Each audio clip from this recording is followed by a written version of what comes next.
পড়ার বিষয় পক্ষ থেকে বলছি, আমরা আগে বলেছিলাম যে তোমাদের 2017 সাল থেকে এই আজকের দিনে যে মাধ্যমিক পরীক্ষা চলছে সেই প্রথম পরীক্ষা হয়েছিল 2017 সালে এই প্যাটার্নে, এই সিস্টেমে। 2024 সাল অবধি হয়েছে এবং আমরা আমাদের এই পড়ার বিষয় পক্ষ থেকে, চ্যানেল থেকে আমরা নিয়মিতভাবে মার্কস 1, মার্কস 2 বা 4 বা 8 নম্বরের প্রশ্ন উত্তর দেব বলেছিলাম। আমরা 4 নম্বরের, যেহেতু আমরা পাঠাচ্ছি আজকে 4 নম্বর নিয়ে বলছি, এটাই এই দ্বিতীয় চ্যাপ্টারের শেষ 4 নাম্বার। এবং যেগুলো আমরা দিয়েছি এগুলো যদি তোমরা খাতায় লিখে প্র্যাকটিস করো, মুখস্থ করে, বুঝে মুখস্থ করে প্র্যাকটিস করো এবং লিখে প্র্যাকটিস করো, তাহলে কিন্তু পরীক্ষায় তোমাদের অবশ্যই ভালো ফল হবে। এবং তোমাদের যদি সুবিধা হয় বা উপকার পাও তাহলে চ্যানেলটি অবশ্যই সাবস্ক্রাইব করো এবং বন্ধুদের দেখতে বলো এবং লাইক করো। তা চলো আমরা এই দ্বিতীয় চ্যাপ্টারে 2024 সালে এই প্রশ্নটা এসেছিল।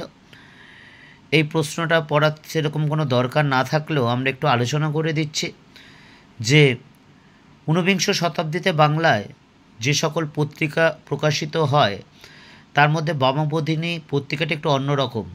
তার কারণ এই পত্রিকাটি সম্পূর্ণ জন্য মেয়েদের জন্য লেখা হয়েছিল। বামা কথাটির অর্থ হচ্ছে নারী, আর বোধিনী কথাটির অর্থ হচ্ছে প্রশংসা বা বন্ধন। অর্থাৎ এই পত্রিকার মাধ্যমে নারীদের প্রশংসা বা নারীদের সার্বিক কল্যাণের জন্য চেষ্টা করা হয়েছিল। এই পত্রিকার উদ্দেশ্য কী ছিল? সমাজে কুসংস্কার দূর করা, নারীদের মধ্যে শিক্ষার বিস্তার ঘটানো এবং নারীদের মনের কথা তুলে ধরা। তাহলে আমরা দেখলাম বামাবোধিনী পত্রিকার কথাটির অর্থ কী বা এই পত্রিকার উদ্দেশ্য কী ছিল। তবে একটা জিনিস, এইটা 4 নম্বরে না আসলেও 2 নম্বরে কিন্তু আসতেই পারে। এই বামাবোধিনী পত্রিকার উদ্দেশ্য বা গুরুত্ব বা যাই হোক না কেন, সীমাবদ্ধতা। এরপর এই বামাবোধিনী পত্রিকার যে গুরুত্ব বা অবদান ছিল সেগুলো আমরা আলোচনা করব। আমরা জানি বিখ্যাত ব্রাহ্ম নেতা কেশবচন্দ্র সেনের অনুপ্রেরণায় উমেশচন্দ্র দত্ত এই পত্রিকা প্রকাশ করে এবং প্রকাশের মাধ্যমে বা এই পত্রিকার মাধ্যমে সমাজে নারীদের যে গুরুত্বপূর্ণ ভূমিকা পালন করে তাদের সার্বিক উন্নয়নের জন্য চেষ্টা করে। কারণ তিনি বুঝতে পেরেছিলেন যে নারীদের সার্বিক কল্যাণ না সাধন হলে একটা সমাজ বা দেশের বা পরিবারের, যাই বলি না কেন, সার্বিক উন্নয়ন সম্ভব নয়। কাজেই নারী জাতির সার্বিক কল্যাণের জন্য কিন্তু এই বামাবোধিনী পত্রিকা বিশেষভাবে গুরুত্বপূর্ণ ভূমিকা পালন করেছিল। এবার কি সেই গুরুত্ব, সেগুলো দেখি 1-2 করে। দেখো, প্রথম হচ্ছে নারী শিক্ষার দাবি। কারণ এটা আমরা আগেও বলেছি যে একটা নারী শিক্ষিত মানে একটা পরিবার শিক্ষিত হওয়া, একটা পরিবার শিক্ষিত হওয়া, সমাজ শিক্ষিত হওয়া, একটা সমাজ শিক্ষিত হওয়া মানে সার্বিকভাবে দেশ শিক্ষিত হওয়া বা দেশের সার্বিক উন্নয়ন ঘটে। অর্থাৎ এই বামাবোধিনী পত্রিকায় সর্বপ্রথম নারীদের শিক্ষার যে গুরুত্ব, সেই গুরুত্বটা তুলে ধরে। দ্বিতীয় পয়েন্ট দেখো, সামাজিক কুসংস্কার দূর করা। এই পত্রিকার মাধ্যমে বাল্যবিবাহ বা বহু বিবাহ সহ বিভিন্ন যে সামাজিক কুসংস্কার ছিল বিশেষত নারীদের কেন্দ্র করে, সেগুলোর কিন্তু প্রতি তীব্র বিরোধিতা করা হয় বা পত্রিকায় নিয়মিত প্রকাশনার মাধ্যমে জনসচেতনতা গড়ে তোলা হয় বা জনগণের মধ্যে এই বিষয়ে সচেতনতা গড়ে তোলা হয়। এর পরের পয়েন্টটা দেখো, নারী প্রগতির চিন্তা। এই নারী শিক্ষাকে বা নারীকে শিক্ষিত ও যুক্তিবাদী ও বিজ্ঞানমনস্ক করে তোলার জন্য রামমোহন, বিদ্যাসাগর প্রমুখের চিন্তাধারা গুরুত্ব সহকারে তুলে ধরা হয়। কারণ নারী জাতির যদি প্রগতিশীল চিন্তাভাবনা না হয়, এবং এক্ষেত্রে কিন্তু রামমোহন আর বিদ্যাসাগরের তুলনা কেউ হতে পারে না। অর্থাৎ রামমোহন বা বিদ্যাসাগর যেইভাবে নারী জাতিকে সার্বিক কল্যাণের জন্য সার্বিকভাবে চেষ্টা করেছে, তার কিন্তু সেই আদর্শের মাধ্যমে নারীদের প্রগতির চেষ্টা করা হয়েছে বা কথা বলা হয়েছে। এছাড়া এই নারী জাতিকে এই পত্রিকার মাধ্যমে যথেষ্ট উৎসাহ প্রদান করা হতো এবং তাদের যে অন্তঃস্থিত ক্ষমতা বা প্রতিভা, গল্প, কবিতা ইত্যাদি প্রকাশ করা হতো যাতে তাদের উৎসাহিত করা যায়। কারণ এই সব বিষয়গুলোর মধ্যে যদি মানুষ নিয়োজিত হয়, কবিতা, গল্প, নাচ, গান এইসব, তাহলে তাদের মনও ভালো থাকে এবং তাদের সার্বিকভাবে চিন্তাভাবনারও কিন্তু উন্নতি ঘটে, যা চূড়ান্ত ফল হিসাবে কিন্তু তা সে অনেক বেশি যুক্তিবাদী এবং ইতিবাচক চিন্তাশীল হয়ে ওঠে। এবার এই পত্রিকার সীমাবদ্ধতা আমরা দেখব। প্রথম সীমাবদ্ধতা, এটা কেবল উচ্চবর্ণের মধ্যেই সীমাবদ্ধ ছিল, অর্থাৎ সমাজে যারা উচ্চবর্ণের নারী তাদের মধ্যেই কিন্তু সীমাবদ্ধ ছিল।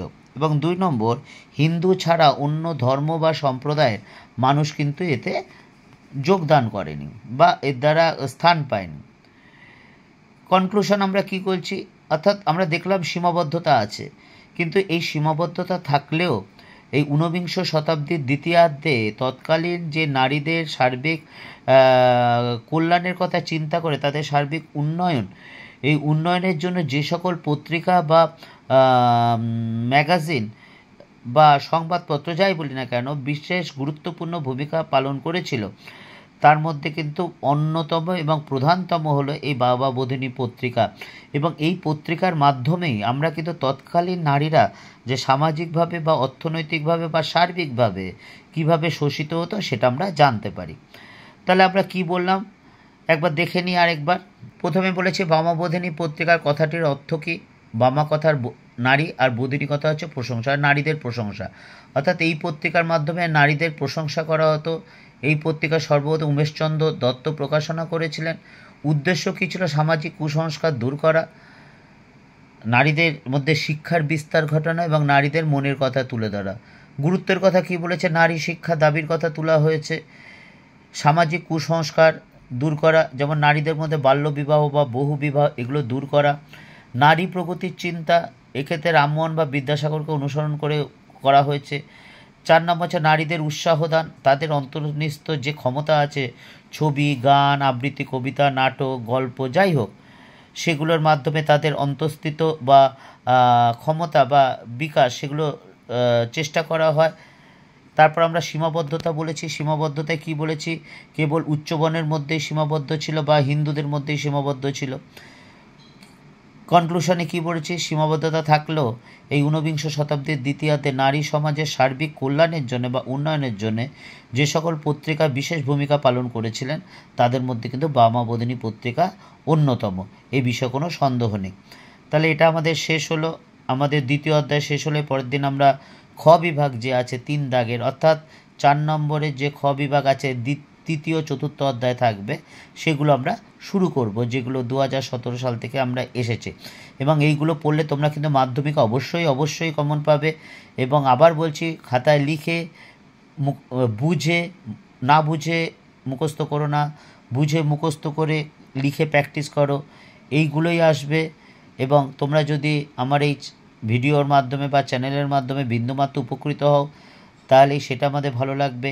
যদি উপকৃত হয় তাহলে এই চ্যানেলটি সাবস্ক্রাইব করো বা লাইক বটন টিপে দিও। আর তোমাদের বন্ধুদেরও দেখতে বলো যাতে তারা এই চ্যানেলটার মাধ্যমে উপকৃত হয়। তোমরা উপকৃত হলে আমাদের পড়ার বিষয়ের পক্ষ থেকে যে আমাদের প্রচেষ্টা, সেই চেষ্টাটা সার্বিকভাবে সফল হলে, কিছুটা সফল হলে আমাদের কিন্তু চেষ্টা বা আমরা উৎসাহিত হব। ব্যাস এইটুকুই। তোমাদের 12ই ফেব্রুয়ারি 2025 সাল থেকে যে পরীক্ষা শুরু, ভালোভাবে পরীক্ষা দাও। অগ্রিম শুভেচ্ছা রইল পড়ার বিষয়ের পক্ষ থেকে। এইটুকুই।